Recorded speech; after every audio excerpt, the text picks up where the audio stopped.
Good evening. আর আমি সুস্মিতা চলে এসেছি তোমাদের সাথে আবার আড্ডা দিতে।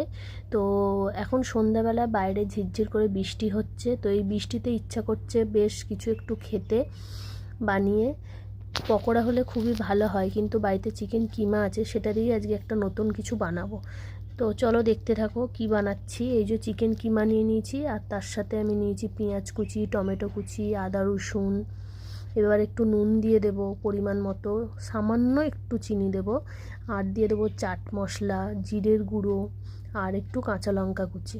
এটাকে ভালো করে মিক্স করে নেব, নিয়ে আমি আবার দিয়ে দেবো বেসন, অল্প পরিমাণ বেসন দিলাম, দিয়ে আবার ভালো করে এটাকে আমি মিক্স করে নিলাম।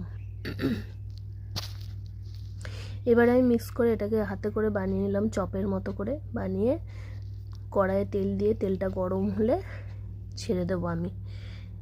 এই যে চিকেন চপ রেডি। তোমরাও বাড়িতে ট্রাই করে দেখতে পারো, খুবই সহজ।